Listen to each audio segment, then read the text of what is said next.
a blessed day, learners. Be ready and prepare yourself as we embark on this journey to learn and enjoy this video. This time, we will study the evolution of criminal law in the Philippines. Stay safe, and God bless you always. Welcome to Teacher Lumaban's YouTube channel. Commit your way to the Lord, trust also in him, and he shall bring it to pass. Psalm 37 verse 5.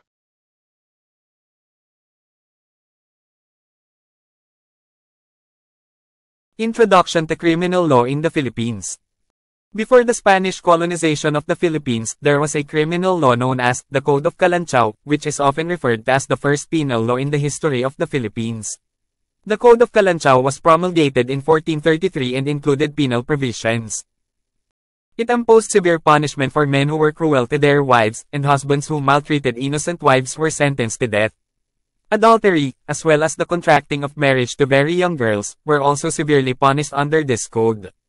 Even offending religious things, such as gods, were penalized. The Filipinos had their own set of penology during this time. Panimula sa batas kriminal sa Pilipinas. Bago ang pananakop ng mga Kastila sa Pilipinas, nagkaroon ng batas kriminal na kilala bilang The Code of Kalanchaw, na kadalasang tinatawag na first penal law sa kasaysayan ng Pilipinas.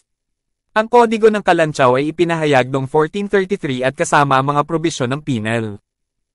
Nagpataw ito ng matinding kaparusahan para sa mga lalaking malupit sa kanilang mga asawa, at ang mga asawang lalaki na nagmaltrato sa mga inosenteng asawa ay hinatulan ng kamatayan. Ang pangangalo niya, gayon din ang pagkontrata ng kasal sa napakabata ng mga batang babae, ay pinarusahan din sa ilalim ng code na ito. Kahit na ang mga nakakasakit na bagay sa relihiyon, gaya ng mga Diyos, ay pinarusahan. Ang mga Pilipino ay may sariling set ng penology sa panahong ito. When the Spanish colonizers arrived, the Spanish Código Penal was made applicable and extended to the Philippines by Royal Decree of 1870. This law took effect in the Philippines on July 14, 1876. However, the Spanish Código Penal did not cater to the customs and traditions of the Filipinos. Instead, a committee was organized, headed by Anacleto Diaz, to draft the present penal code. The revised penal code, which was drafted by this committee, took effect on January 1, 1932. Nang dumating ang mga mananakop na Espanyol, ang Spanish Código Penal ay ginawang applicable at pinalawig sa Pilipinas sa pamamagitan ng Royal Decree of 1870.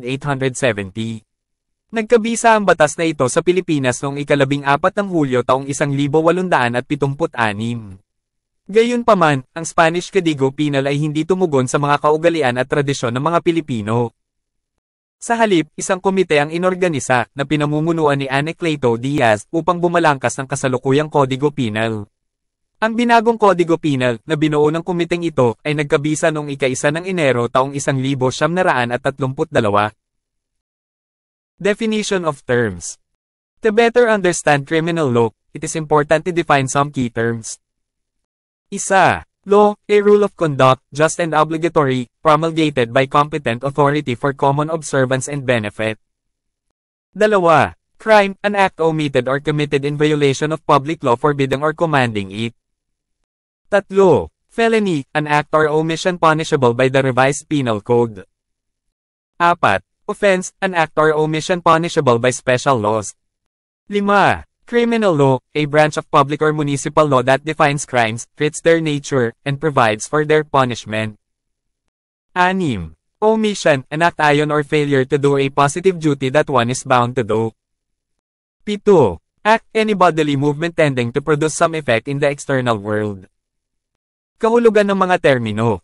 Upang mas maunawaan ang batas ng kriminal, mahalagang tukuyin ang ilang mahalagang termino. 1. Batas, isang tuntunin ng pag-uugali, makatarungan at obligado, na ipinahayag ng karampatang awtoridad para sa karaniwang pagsunod at benepisyo. 2. Krimen, isang kilos na inalis o ginawa na lumalabag sa pampublikong batas na nagbabawal o nag-uutos dito. 3. Felony, isang gawa o pagkukulang na mapaparusahan ng the revised penal code. 4. Pagkakasala, isang gawa o pagkukulang na mapaparusahan ng mga espesyal na batas. 5. Batas kriminal, isang sangay ng batas pampubliko o munisipyo na tumutukoy sa mga krimen, tinatrato ang kanilang kalikasan, at nagbibigay ng parusa sa kanila. 6. Omission, kawalang kilos o kabiguan na gawin ang isang positibong tungkulin na dapat gawin ng isa. 7. Kumilos, anumang paggalaw ng katawan na may posibilidad na makagawa ng ilang epekto sa panlabas na mundo.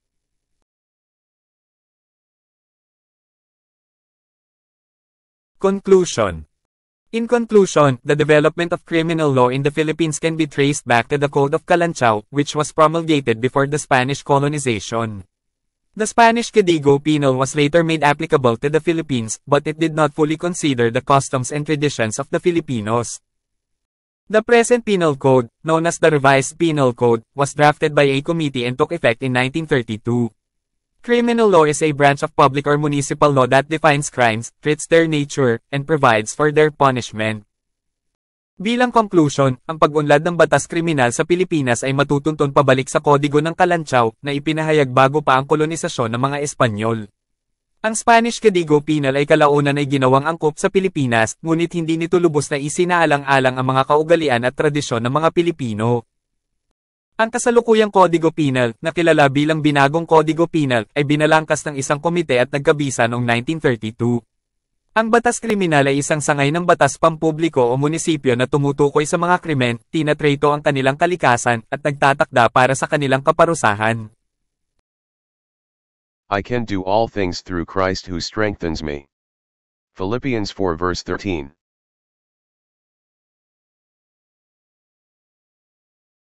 I hope you enjoyed and learned something new from our topic learning guide to criminology, criminal law and jurisprudence. If you learned something from this video, please give this video a thumbs up. Don't forget to share this video with your friends. If you have comments, questions, or suggestions, you can leave a message in the comment section below. Thank you very much for watching my videos. Hoping that we meet again in my next video, and God bless you always. It is the Teacher Lumaban YouTube channel.